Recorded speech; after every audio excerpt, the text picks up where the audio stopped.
zikir dengan adabnya. Yang pertama yang tentu disampaikan oleh beliau, anna hudurul qalbi ma'al lisani hal dzikri wa huwa ahammuha wa akaduha. Bahwasanya zikir lisan dengan menghadirkan hati dalam berzikir itu adalah dasar dalam kita berzikir. Adab utamanya, kekuatan utamanya zikir yaitu menghadirkan hati. Jadi kalau zikir lisannya doang Pak, itu bagus gak? Bagus, tetapi kurang mantap. Zikir kalau ucap doang Pak, gak bagus. Mulutnya jadi beribadah, tetapi kurang mantap, kurang dapat. Kalau orang berzikir tercegah dari perbuatan keji dan mungkar, maka kalau orang zikirnya mulutnya doang, boleh jadi perbuatan mungkarnya masih diucapin. Contohnya apa? Ada cewek lewat pakai pakaian you can see. Apa you can see? Bahasa sono ya, saya boleh nemu, itu boleh nemu. You artinya kamu, can artinya bisa melihat, ya kan? Can artinya dapat, see bisa melihat. You can see apa-apa aja dari perabotannya perempuan bisa kelihatan. Artinya pakaiannya kurang bahan, Pak. Tuh, ada wadon lewat pakaiannya kurang bahan, pakaian adanya dia pakai. Terus ada orang pikir astagfirullahaladzim, tapinya mulut istighfar, tapinya matanya kelihatan begini. Ini kan namanya zikirnya cuma apa? Cuma zikir lisan. Kalau dia memahami kalimat astagfirullahaladzim, ya Allah maafin saya gara-gara melihat wadon saya jadi dosa. Ya kagak begitu. Astagfirullahaladzim benar-benar ditutup Pak. Kalau usah astagfirullahaladzim katanya kagak dilihat saya, dilihat dosa, dia kagak lihat saya. Nah ini namanya zikirnya baru lisan doang. Itu pun bagus, tapi kurang mantep, kagak dapet tuh keutamaan zikirnya. Makanya disampaikan ada paling utama di awal pembahasan kita oleh Imam Haddad, bahwasanya dasar daripada adab berzikir itu adalah hudurul qalbi, menghadirkan hati. Makanya bapak-bapak biar kata kagak ngerti itu zikirnya apa, udah bayangin aja bapak-bapak lagi sedang bermunajat, lagi sedang berbicara, lagi sedang membayangkan Allah Subhanahu wa ta'ala ada di hadapan bapak-bapak. Jangankan sama Allah, kita kalau lagi sama bos, diajak ngobrol sama bos Pak, sama bos pimpinan kita, diajak ngobrol sama bos sama pimpinan kita, cuma berdua di tempat khusus, berdua doang berhadap-hadapan. Kira-kira kita ngomongnya sopan apa enggak Pak? Sopan. Kira-kira apa yang kita lontarkan kita pikirin dulu nggak Pak? Kita pikirin. Kira-kira apa yang kita ucap kita pahamin nggak Pak? Kita pahamin. Kenapa? Khawatir nanti ada salah-salah kata. Maka kalau kita pengen benar-benar zikirnya bermanfaat, hadirkan hatinya, pahamin zikirnya sekurang-kurangnya. Bapak yakinin dan ibu-ibu yakinin ketika kita berzikir Allah sedang berbicara dengan kita. Ketika kita berzikir Allah ada di hadapan kita. Makanya zikir yang bagus, yang sesuai dengan adabnya. Adab yang pertama hudurul qalbi, menghadirkan hati. Ya, makanya ada cerita orang di kota-kota rajin masjid, giliran maling juga, ya kan? Giliran, ya kan? Godain janda, godain juga. Wah, di masjid mulu, godain janda, paling tetap, ya kan? Seperti itu. Kenapa? Boleh jadi zikirnya baru lisannya doang. Para hadirin bapak-bapak dan ibu-ibu sekalian, yang kedua, wa min adabi dzikri. Kata Imam Haddad, dan diantara adab-adabnya zikir. Kalau tadi panduan dasarnya zikir itu harus menghadirkan hati. Dan sekarang diantara adab-adabnya zikir, ayyakuna adzakir lillahi ala akmalil adab wa ahsanil hayat zahiran wa batinan. Orang yang berzikir kepada Allah Subhanahu wa ta'ala hendaknya ala akmalil adab, dengan kesempurnaan adab, wa ahsanil hayat, dan dengan sepaling bagusnya keadaan sepaling bagusnya penampilan zahiran wa batinan. Artinya kalau kita zikir pakaiannya diperhatiin. Kalau kita lagi berzikir kepada Allah, pakaiannya diperhatiin.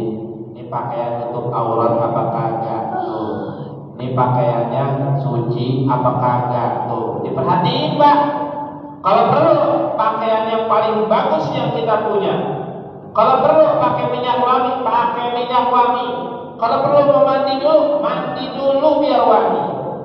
Itu namanya orang kalau pengen berzikir kepada Allah, dia laksanakan dengan sebaik-baiknya keadaan, dengan sepaling cakepnya keadaan, zahiran wa batinan, secara zahir maupun secara batin. Artinya penampilan luarnya bagus, penampilan dalamnya juga bagus. Kalau dia berzikir kepada Allah, hendaknya hatinya dikhusyuin, kedengkian sama orang lain dihilangin, mohon ampun kepada Allah Subhanahu wa taala ketika dia berzikir kepada Allah Subhanahu wa taala. Udah gak ada tuh dia berzikir pengen dilihat orang.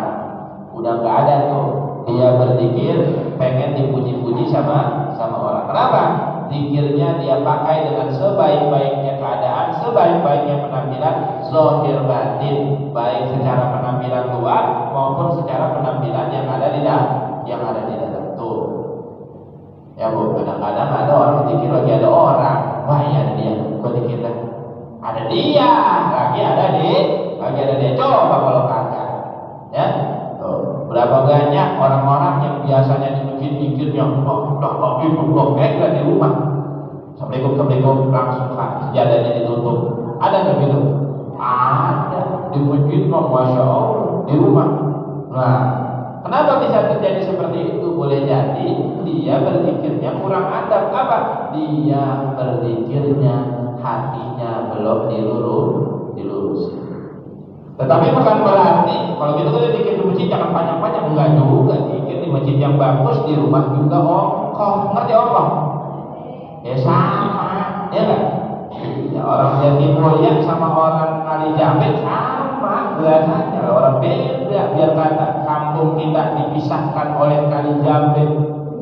Kali Jamil doang kita lah, ya kan? Nah iya, kalau kata di situ ada jembatan yang bisa naik motor, saya lewat dari Asabri itu nyebrang ke sini nih, sekolah Al-Azhar. Gara-gara jembatan yang bisa naik motor, saya jadi lewat gorong-gorong ke situ tuh. Nah, seperti itu. Jadi zahir batinnya kita perhatikan ketika kita berzikir kepada Allah.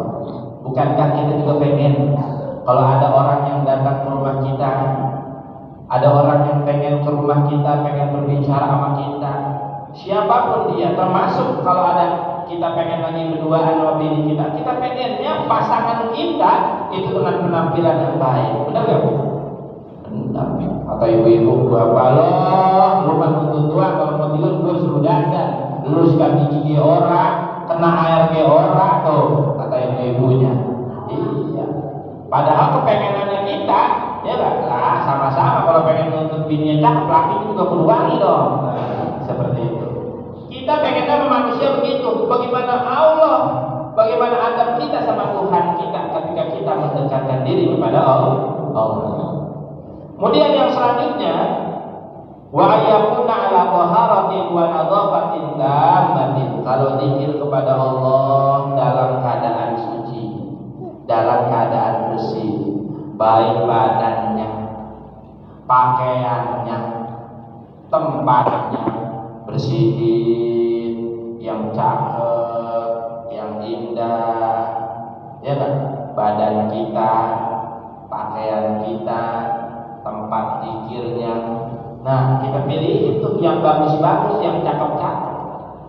Ya, itu bagian daripada adabnya.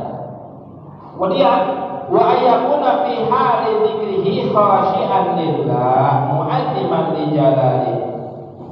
Hendaknya ketika dia berzikir kepada Allah Subhanahu wa taala dalam keadaan khusyuk, enggak terganggu sama orang lain, enggak terganggu sama keadaan apapun.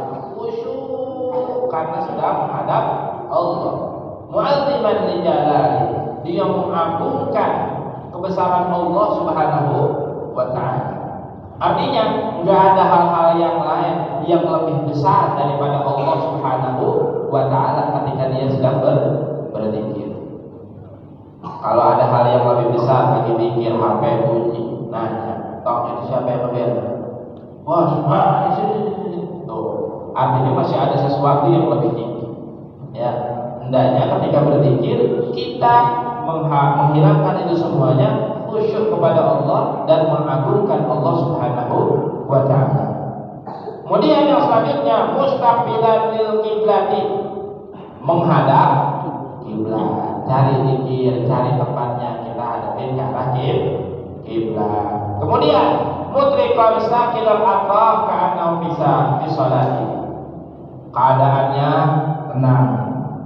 Keadaannya kagak kagak banyak gerakan-gerakan, keadaannya tenang sebagaimana dia lagi sholat. Kalau sholat gerak apa? Kalau sholat gerak apa kagak? Gerak. Dikit juga boleh gak gerak? Boleh, tapi gerakannya cuma gerakan yang sesuai dengan tuntunan. Ya kan? Tuh, ada orang yang dalam ikutan thariqah berzikirnya la ilaha illallah. Ya kan? Gerak-gerakin kepala boleh nggak? Boleh, sesuai dengan ajarannya. Tapi jangan buat-buat, kagak ada tuntunannya dan gerak. La ilaha illallah, bocah itu malah tahlilan.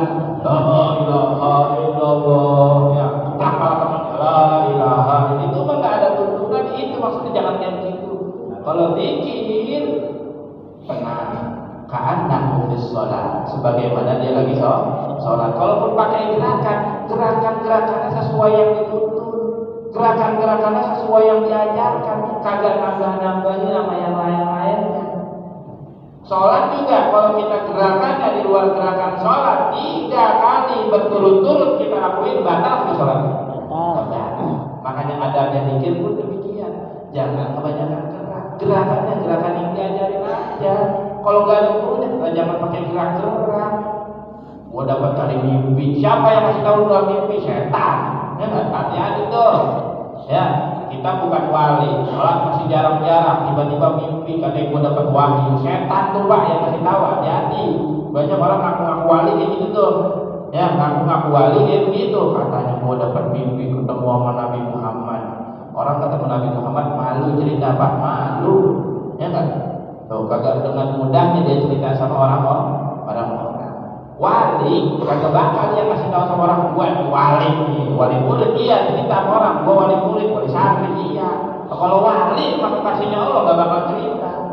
Yang tahu wali itu cuma wali dan dia nggak bakal membongkar satu sama lain. Biasanya wali itu berketahuan wali kalau dia udah meninggal. Seperti itu. Jadi apa? Hendaknya zikir kita dalam keadaan tenang sebagaimana kita dalam sholat. Ada orang nanya, Ustaz, kalau gitu kita nggak bisa sepanjang waktu dong zikir. Kapan kita ada masak, pakaian masak kan beda sama pakaian sholat. Kapan kita bapak-bapaknya ada pegawai, kan pakaian pegawai apa pakaiannya juga pakai sarung atau pakai koko. Apalagi yang kerjanya di bengkel, setelan kantornya ada beda sama setelan orang-orang yang bolak-balik kerjanya di gedung. Betul gak Pak? Iya, kerjanya di bengkel. Setelan kantornya apa?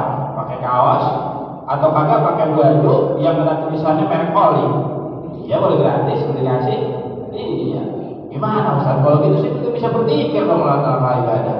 Nah, di sini dikatakan saya Mama Hadar, ya, seharusnya orang itu seorang hamba berzikir dengan adab-adab yang tadi sudah disebutkan.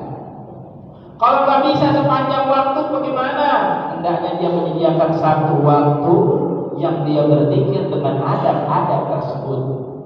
Jadi kalau nggak bisa sepanjang waktu zikir dengan kayak tadi, pakai pakaian yang rapi, yang cakep, ya kan, bersih, suci, ya, pakai minyak wangi, menghadap kiblat, duduk tenang, khusyuk, ya, kagak terganggu oleh apapun. Kalau nggak bisa sepanjang waktu kayak begitu, hendaknya dia menyediakan satu waktu yang kalau dia zikir dengan adab-adab yang demikian. Artinya dia tukang bengkel, tentu ada waktu sholat dong. Habis sholat zikir dah biar kata 5 menit, tapi adabnya kayak begini, ya kan?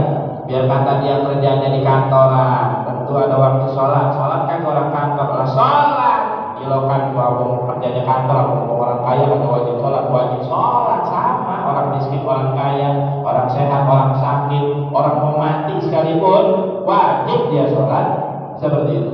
Makanya ya ada waktu sholat. Nah, waktu itulah yang kita jadikan, kita gunakan untuk berzikir kepada Allah fi ahsanil hayat, dengan sebaik-baiknya keadaan, mu'addaban ya, beradab kepada Allah Subhanahu wa taala dengan zikir-zikir yang tadi sudah kita sebutkan, adab-adab zikir yang tadi kita sudah sebutkan. Nah, kalau begitu, kalau itu ada waktu-waktu yang kita gunakan zikir dengan adab-adabnya, apakah kita cuma zikir di waktu tersebut? Tidak, zikir sepanjang waktu. Zikir yang dengan adab pada waktu tertentu, zikir yang lainnya dengan zikir-zikir yang ringan, zikir-zikir yang tidak mengganggu pekerjaan, zikir-zikir yang lainnya meskipun tanpa adab tetap sah zikirnya, meskipun tanpa adab yang akhirnya suaranya enak-enakin selawat. Masa orang nyanyi doang boleh suaranya enak-enakin? Gua mah selawat nih, yang gua bacain buat Nabi. Kalau orang nyanyi buat siapa? Buat pacarnya. Dia enak-enakin boleh, selawat kan ya. Kalau gak enak suaranya lagi suskan ini gitu. Ya, ya, boleh suaranya bikin orang ngantuk, tapi yang juga kerjanya, ya, seperti itu. Jadi boleh kan itu ragamnya? Boleh, asalkan ada yang ngajarin sesuai dengan tuntunan. Kalau ngajarin jangan ada yang duduk, tetapi sepanjang duduknya nggak ada zikir kepada Allah, nanti dia bakal nyesal. Orang yang berbaring, yang tidurannya miring, yang tidurannya telentang, yang tidurannya duduk, kagak mengisi dengan waktu tidurannya tersebut dengan berzikir kepada Allah, nanti dia bakal nyesal. Orang yang berjalan di sepanjang jalan yang gak dia isi dengan zikir kepada Allah, nanti dia bakal nyesal. Itu disampaikan sama Nabi Shallallahu Alaihi Wasallam. Kenapa Nabi menyampaikan demikian? Karena ada firman Allah yang bunyinya, Fadkurullaha qiyaman wa qu'udan wa ala junubikum. Berzikirlah kalian kepada Allah qiyaman, lagi diri, qu'udan, lagi duduk, wa ala junubikum, ataupun lagi tiduran. Ya. Tuh, jadi zikir waktu-waktu yang lain boleh zikir, boleh. Enggak pakai adab boleh. Tetapi jangan sampai kita nggak menyediakan waktu untuk berzikir yang dengan menggunakan adab-adabnya.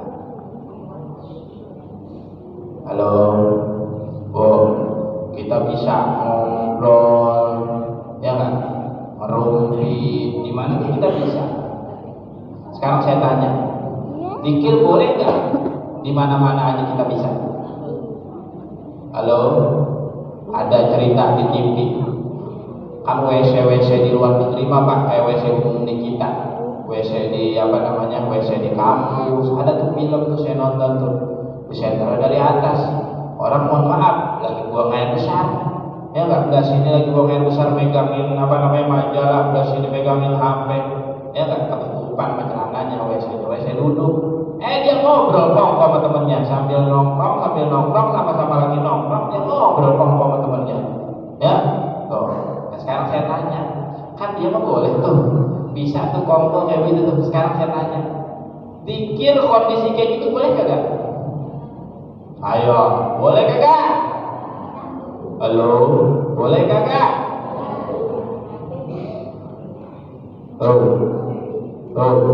Orang kongko di masjid aja boleh, ya nggak? Ibu, bapak, kongko dia ngerumpi, bapak ngomongin bola, ibu ntar lu masak apa lo? Ya nggak, tukang sayur katanya lagi sakit, dia udah lewat ntar pasar dari kita, ya malah awal banget kaki gua kalau diajakin ke pasar jadi ngomongin sama temennya, nggak boleh baik di masjid, ya nggak? Padahal masjid tempat ibadah. Sekarang saya tanya, boleh kagak tuh kalau saatnya kita zikirnya di kamar mandi? Nah, dibahasnya di mana? Di antara keutamaan zikir daripada ibadah yang lainnya. Salat ada waktu boleh, ada waktu kagak boleh. Puasa ada waktu kita diperintahkan buat melaksanakan ibadah puasa, ada waktu yang kagak boleh puasa. Tapi kalau berzikir kepada Allah Subhanahu wa taala kagak ada batasannya. Nih, disampaikan sini. Min fadhaili dzikri ala ghairihi minal a'mali shalihah annahu tumkinul mudawamata alaihi fi jami'il awqati wal ahwal. Di antara keutamaan zikir daripada ibadah-ibadah yang lainnya, itu berzikir adalah dibolehkannya kita memperbanyak istiqomah berzikir di waktu-waktu apapun, di tempat-tempat manapun, bagaimanapun keadaannya. Haji cuma bisa di Mekah, ya kan? Juga waktunya pada waktunya, cuma waktunya pada udah waktu itu, kagak bisa waktu-waktu yang lain. Sholat bisa di rumah, bisa di mana-mana, tetapi ada waktu yang boleh kita sholat, ada waktu yang kagak boleh kita sholat. Ada nggak waktu yang kita nggak boleh sholat? Ada. Ibu-ibu kalau lagi dapur boleh sholat? Kagak boleh, ya kan? Tuh. Atau bapak-bapak, ibu-ibu nih habis subuh nih mau sholat sunnah, boleh kagak? Kagak boleh. Ada 3 waktu kagak boleh sholat: pada subuh sampai matahari terbit. Matahari pas ada di atas kepala kita, sulu sunnah di sepertiga siang, ya. Matahari ada pas kepala kita sebelum waktu zuhur, ya. Yang ketiga adalah waktu selepas asar sampai terbenamnya matahari. Itu kagak boleh itu sholat tuh. Cuma sholatnya kagak boleh sholat yang kagak ada sebabnya. Kalau sholat ada sebabnya boleh. Johor tidur, bangun asar, habis sholat asar baru belum sholat johor, boleh nggak sholat johor? Nggak boleh, wajib itu mah, ya kan? Boleh kudu. Tapi kalau kagak ada sebabnya, ya kan? Aku mau sholat sunnah, bisa asar, sholat sunnah, kagak boleh, ya. Kecuali ada sebabnya. Kalau nggak ada sebabnya, nggak kagak boleh. Seperti itu. Sholat ada waktu boleh, ada waktu kagak boleh. Puasa yang wajibnya Ramadan, sunnahnya banyak, tapi ada waktu kagak boleh puasa. Kapan waktu kagak boleh puasa? Besok nih, 10 Dzulhijjah. Besoknya tuh hari Tasrik 11, 12, 13. Besoknya lagi tuh Idul Fitri. Boleh kita puasa? Kagak boleh kita puasa. Puasa juga waktunya ada waktu tertentu doang. Dari habis subuh, waktu subuh sampai waktu maghrib. Di luar itu kagak boleh kita puasa. Malam kagak boleh kita puasa. Artinya kita niatin mau puasa ibadah kepada Allah kagak kena, karena malam waktunya kita buat berbuka. Tapi kalau berzikir kepada Allah, mau dia kondisi hadas, dia nggak kondisi hadas, bahkan kondisi junub, habis mohon maaf kita habis hubungan badan, kita berzikir boleh. Sudah disebutin, ibu-ibu yang lagi keadaan dapat baca Quran kagak boleh. Zikir boleh zikir asal bukan ayat Quran, zikir seperti itu. Tetapi kalau ibadah-ibadah yang lainnya ada ketentuan boleh dan tidak boleh waktunya, ada ketentuan boleh dan tidak boleh keadaannya, ada ketentuan boleh dan tidak boleh tempatnya, seperti itu. Adapun berzikir kepada Allah, di antara keutamaannya yang ada daripada ibadah-ibadah sunnah yang lainnya atau amal soleh yang lainnya adalah berzikir bisa di mana aja. Sampai ya hatta innahu yambagi liman yakuna ala halatin yakrahu lahu fiha ayyadkurullaha bilisani masalan al-khala fil khala wal jima. Jadi meskipun berzikir itu dilaksanakan di tempat yang tidak disukai oleh Allah Subhanahu wa taala, semisal di khala. Apa khala? Di kamar mandi. Itu zikir bukan pada tempatnya di situ. Tetapi kita tetap disuruh hati kita untuk berzikir. Berzikir yang itu yang nggak boleh kalau zikirnya pakai lisan. Mulut kita ucap di kamar mandi, la ilaha illallah. Ya. Ada orang melihat kedua, siapa itu? Siapa? Udah lama itu dia gitu. Tuh, kata orang gila jadi. Ya. Karena Karena orang gila doang yang berzikir di kamar mandi kagak dosa dengan lisan. Ya. Jadi kalau kamar mandi dikira pakai ini, pakai hati aja. Ya. Adapun tempat-tempat yang lainnya zikir dengan lisan dan dengan hati. Ya. Jadi seperti itu bapak-bapak dan ibu-ibu sekalian. Terakhir ada peringatan dari Allah Subhanahu wa taala tentang orang-orang yang tidak mengisi hari-harinya dengan zikir. Yang pertama Allah Subhanahu wa taala sampaikan, "Wa man ya'shu an dzikrir rahmani nuqayyid lahu syaitanan fahuwa lahu qarin." Dan siapa orang yang berpaling dari berzikir kepada Allah yang Maha Rahman, nuqayyid lahu syaitanan fahuwa lahu qarin, nanti dia bakal ditemenin sama setan, setan jadi teman dekatnya dia. Kalau orang udah jadi teman dekatnya setan, kira-kira dibisikin dulu nggak bisa setan kita pakai. Bahkan kita anggap itu sebagai wahyu, naudzubillah waliyadzubillah. Ya, seperti itu kata Allah yang pertama. Kemudian firman Allah yang selanjutnya, istahwadha alaihim syaitan fa'ansahum an dzikrillah. Ya. Setan itu menguasai mereka. Setan itu menguasai mereka, orang-orang yang enggan berzikir kepada Allah, fa'ansahum an dzikrillah, dan mereka akan memberikan orang-orang tersebut untuk lupa kepada Allah Subhanahu wa taala. Makanya ya, di kamar mandi tetap zikir. Biar di kamar mandi kita jadi ingat, oh iya gua agak boleh lama-lama di kamar mandi. Wah iya gua agak boleh bermaksiat di kamar mandi. Mohon maaf, banyak orang-orang yang memilih kamar mandi sebagai tempat favorit untuk dia bermaksiat. Ya, di rumah agak enak kalau buka HP nonton begitu-begituan sama anak sama bini, masuk kamar mandi dah tuh sambil nonton. Naudzubillah waliyadzubillah. Ya, tuh jangan sampai kalau orang berzikir di kamar mandi, dia senantiasa berzikir kepada Allah, insya Allah terjaga. Dia ingat ini tempat jelek, jangan sampai lama-lamanya ada di kamar mandi. Seperti itu. Ya. Nah, terus sampaikan Nabi Shallallahu Alaihi Wasallam tentang hal ini juga, bahwasanya anna syaitana jasimun ala qalbil abdi.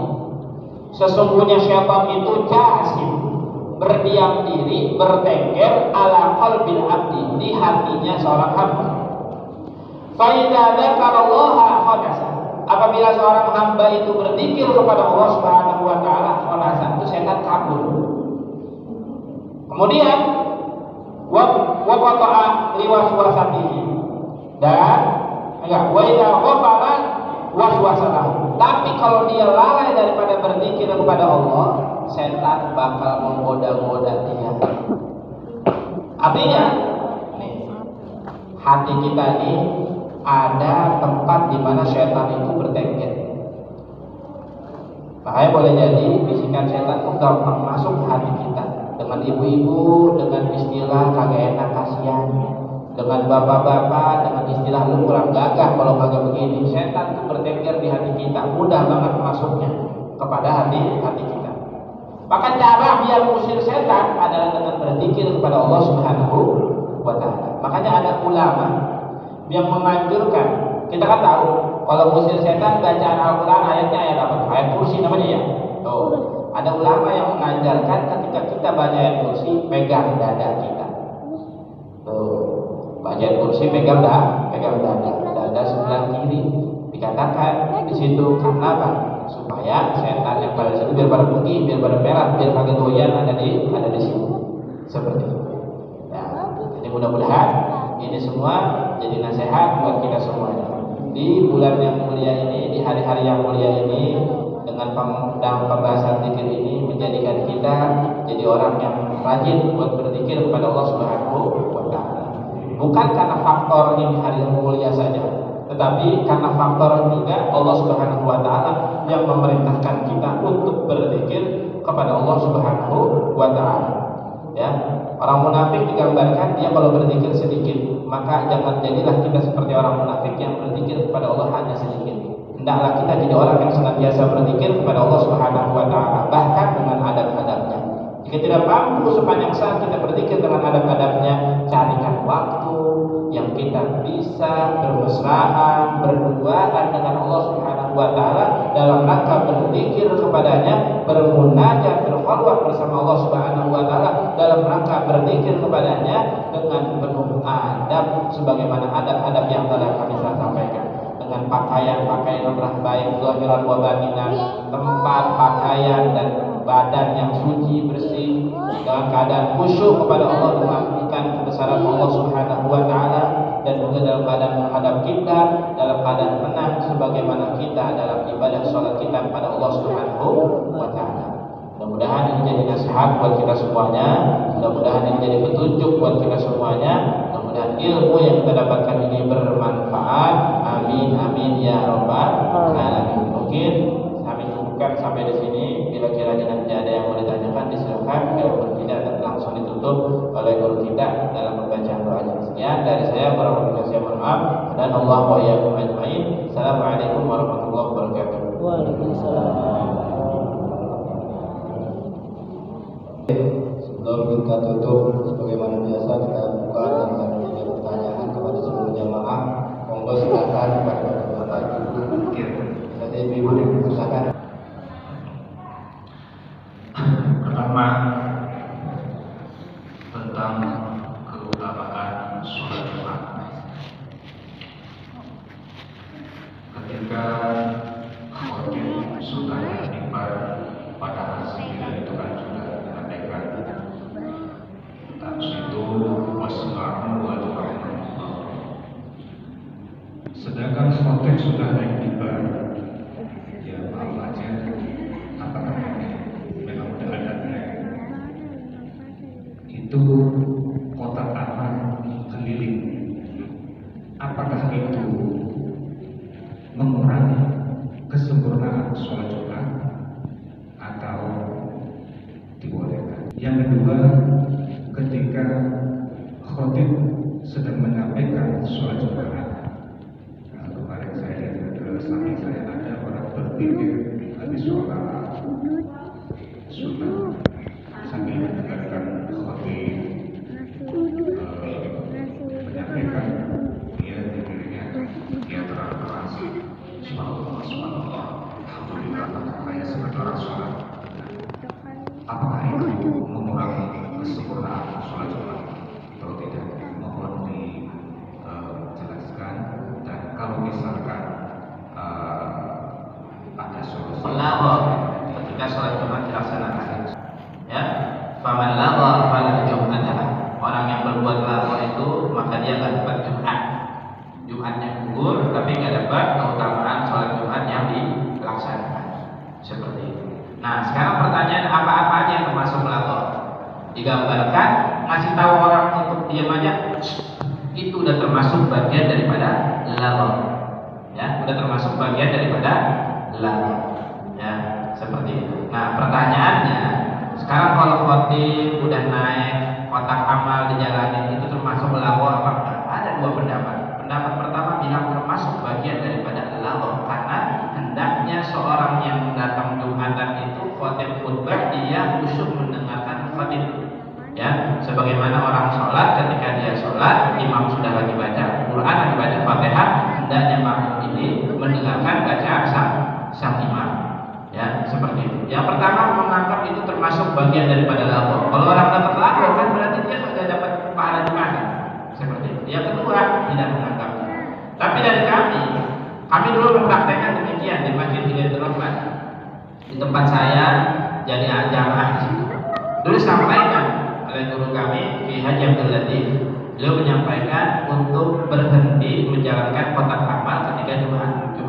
Khawatir kita termasuk bagian daripada lagha, karena ketika menjalankan ada yang menjalankannya terlalu berlebihan dan lain sebagainya. Ya, ada yang sampai bangunin yang ada di sampingnya karena kotaknya nggak jalan dan lain sebagainya. Apapun tindakannya. Jadi beliau lebih memilih hati-hati pahala Jumatannya nanti hilang. Dan akhirnya beliau menyerukan, coba masjid ganti kotak amalnya jangan dijalanin ketika sholat Jumat. Taruh aja di mana? Taruh di depan. Seperti itu. Awal mula Pak terseksa ke DKM. Karena saya juga bagian dari pengurus DKM. Terseksa kenapa? Dikit pemasukan Jumatannya. Tapi itu hanya berjalan 3 minggu, 3 Jumatan, karena orang-orang belum biasa untuk masukin uang di kotak amal yang ada di depan, seperti itu. Nah, akhirnya di Jumatan keempat itu berhasil. Alhamdulillah pendapatannya normal lagi seperti biasa. Ya, akhirnya beliau menyampaikan ketika kita ingin mengubah keadaan dengan keadaan yang lebih baik, insya Allah Allah yang bakal masih jalan. Jadi itu kalau dari kami seperti itu Pak. Jadi untuk kota itu ada 2 guru, ya banyak mungkin yang masih mempraktekkan jalan kota ke jalan, karena para ulama-ulama di masjid tersebut ataupun guru-guru yang mengajarkan di masjid tersebut mungkin menganggap atau mengambil kaul yang menganggap itu bukan perbuatan daripada Allah dalam sholat Jumat, ya seperti itu. Ya. Terus yang kedua ada apa? Oh berzikir pada saat seperti itu. Nah zikir itu nanti sebenarnya ada lanjutannya, ya lanjutannya hendaklah berzikir itu terkait dengan bersuara dengan tidak, itu dua-duanya ada keutamaan dan dua-duanya ada kondisi masing-masing. Ada kondisi di mana berzikir dengan suara itu dianjurkan, ada kondisi di mana berzikir dengan tanpa suara itu lebih dianjurkan. Sayyidina Umar orangnya tegas ketika ditanya kenapa Sayyidina Umar kalau berzikir kencang dulu, ya dijawab Sayyidina Umar, apa? Saya berzikir sekaligus untuk membunuh setan. Karena dengan kalimat zikir setan itu pada terbakar. Oh, Sayyidina Umar orang tegas. Makanya kalau berzikir tegas, ya Allah, alhamdulillah. Suaranya, kalau doa juga kencang. Beda Sayyidina Abu Bakar. Sayyidina Abu Bakar orangnya lembut. Ya, ketika berzikir Sayyidina Abu Bakar suaranya kagak dikencangkan kayak Sayyidina Umar. Ditanya kenapa? Allah kan dengar. Mau kita kencang, mau kita pelan, Allah ada. Seperti itu. Maka kondisi dibagi dalam hal ini. Ada kondisi di mana berzikir dengan bersuara yang lebih dianjurkan, di mana berzikir dengan tanpa suara atau dengan hati saja itu lebih dianjurkan. Nah, terkait dengan hal ini ketika khotib sedang khutbah, maka yang paling utamanya sebagaimana kita sholat. Kalau kita sholat, imam lagi baca Fatihah, kita dengerin bacaan imam. Khotib sedang khutbah, maka makmum mengkhusyukkan diri untuk mendengarkan daripada sang khotib. Ya, seperti itu. Jikapun kita dengan berzikir, maka berzikirlah dengan tanpa mengganggu orang lain, apalagi sampai mengganggunya itu, ya, sampai orang lain itu merasa tidak nyaman berada di dekat orang tersebut. Jadi dengan zikirnya dia, jadi khotibnya suaranya kurang kedengaran. Ya, maka tentunya kami himbau kepada orang-orang yang berzikir, ya, khusyuk dalam berzikir itu perlu, tetapi berzikirlah dengan ilmunya. Jangan sampai kita berzikir cuma hanya sekedar faktor daripada merasa paling, ya, walhasil ujung-ujungannya merasa kita yang paling benar, maka ujung-ujungannya jadi kurang bagus juga dalam zikir tersebut. Maka hendaknya dalam rangka berzikir, ya, dalam sholat kita boleh nggak baca Fatihah, imam lagi baca Fatihah boleh, tapi jangan disamakan waktunya. Imam baca ayat pertama, kita jangan baca juga, nanti nungguin imam baca ayat kedua atau baca ketiga, karena musawah dalam imam sama dengan imam itu kondisinya makruh, kurang disukai. Tetapi mendahului imam hukumnya haram, bisa membatalkan sholat kita. Kita baca Fatihah udah kelar, imam belum kelar, kita udah kelar, maka bisa jadi membatalkan sholat kita, membatalkan keutamaan jamaah, bahkan membatalkan sholat kita, karena kita mendahului imam. Seperti itu. Maka dalam hal ini yang berzikir ketika khotib sedang berkumandang, maka berhenti. Jangan sampai zikirnya itu mengganggu sampai orang lain. Ya, dalam sholat tadi kita dianjurin Pak, Ibu buat baca surah itu cuma satu kondisinya. Kapan kita dianjurkan buat baca surah ketika imam sedang baca surah? Ketika sang imam bacaan surahnya kagak kedengeran. Maka ada kesunahan kita untuk membaca surah ketika sholat. Tapi kalau imam suaranya kedengeran, kita pakai speaker dilata lagi gede banget, ya Pak. Oh, gede 2 biji di depan, belum lagi yang belah mana ada lagi, ya kan? Data tuh suara daripada sang imam ketika dia membaca surah. Maka keutamaan baca surah buat makmum itu gak ada. Ya, keutamaan baca surah buat makmum itu gak ada. Makmum itu dapat keutamaan baca-bacaan itu ketika dia tidak mendengarkan bacaan imam. Ya, makanya berzikir, ya, keutamaannya itu itu ada kalau memang sang khotib suaranya kagak kedengar, ya. Kayak tahu waktu, tahu kondisi, tahu tempat, maka itulah cara terbaik kita dalam beribadah kepada Allah Subhanahu wa Ta'ala. Nah, sebelum ditutup ada cerita yang pernah kami sampaikan sebelumnya. Dulu Nabi masuk masjid ada 2 kumpulan orang mikir sama kumpulan orang lagi belajar, ya. Tapi kemudian bersabda, kila majlis saya adalah khair. Dua-duanya majlisnya majlis yang bagus. Tapi mana yang dipilih Nabi Shallallahu Alaihi Wasallam untuk duduk bersama? Yang dipilih Nabi bukan kumpulan orang yang lagi mikir, tapi kumpulan orang yang lagi menuntut ilmu. Artinya kan kalau kita khotib ada ilmu yang disampaikan. Ini seakan-akan Nabi memerintahkan kepada kita dengerin itu khotib. Kalau di khotib, ya kan? Dikirnya masih ada nanti. Ya, tuh kalau soal Jumat kalau mau dikir banyak Pak. Kalau kita belajar dari ulama-ulama kita, baca Fatihah 7 kali, baca Qul 7 kali, baca Falaq bin Nas 7 kali. Ya, tuh. Sebenarnya itu jangan berubah dari posisi duduk. Agak Jumat jangan berubah dari posisi duduk. Baca Al-Fatihah 7 kali, baca Qul 7 kali, baca Al-Falaq 7 kali, baca An-Nas 7 kali. Tuh, kalau kita mau praktekin. Jadi waktunya kurang tepat kalau khotib sedang mau naik mimbar, kita malah berzikir dengan suara yang keras ataupun suara yang mengganggu orang lain. Ya, berzikir dengan hati sambil kita mendengarkan, kita berzikir Allah. Saya rasa nggak ada tuntunannya ketika khotib berzikir diajarkan untuk zikir-zikir tertentu. Ada cuma tuntunannya ketika khotib turun, duduk, tuh ada zikirannya sama bacaan doa yang dianjurkan oleh para ulama. Mudah-mudahan sedikit dari pencerahan, dan bila ada yang kurang tepat ini datang dari saya pribadi. Wallahu a'lam bishawab. Sebelumnya saya mohon maaf di saat saya melakukan sholat ternyata ada yang mengganggu di dalam tubuh saya seperti nahan, untuk mohon maaf Ustaz. Saya merasa tidak keluar, tapi perasaan saya keluar. Ya. Apakah saya bisa yang kedua, di saat saya membaca surat atau ayat di dalam kitab atau buku, saya menggunakan air ludah untuk membuka kitab. Apakah ini berdosa atau mengurangi pahala? Terbaik kita yang pertama, hukum membatalkan sholat tanpa asbab itu haram.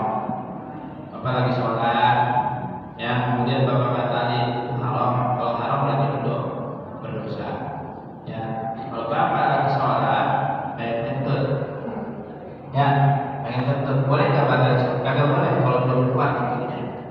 Terus gimana lagi jamaah? Malah imamnya lama betul gitu ya, surah ya. Udah ketahan ini kan. Muparokah Pak, muparokah ya sendiri, kemudian melengkapi sholatnya sendiri. Ya seperti itu, ya sendiri, berdiri sholat sendiri. Bahkan sholat Jumat yang kita wajib buat berjamaah itu rakaat pertama. Ada dari kondisi kalau seandainya sholat Jumatnya masih 40 orang, kita sholat Jumat, ya rakaat pertama kita sama imam, rakaat kedua kan imam baca nama berjamaah ini. Niat mufaraqah sholat Jumat kita tetap sah. Ya sholat Jumat kita tetap sah. Jadi kalau bapak-bapak misalnya pengen betul atau pengen komen besar, sholatnya jamaah, gimana nih? Jangan dibatalin, ya jangan dibatalin kalau yang belum keluar, belum yakin keluar. Terus gimana? Rasa-rasanya udah keluar belum nih ternyata? Nah, Nabi memberikan tuntunan. Kalau dalam kondisi itu, selama tidak ada bunyi dan tidak ada bau, bunyi orang, bau juga orang, udah anggapannya tidak batal. Memang kondisi kalau kita lagi nahan itu, ya ini orang banget dia. Kalau keluar kayak bunyi pintu serat,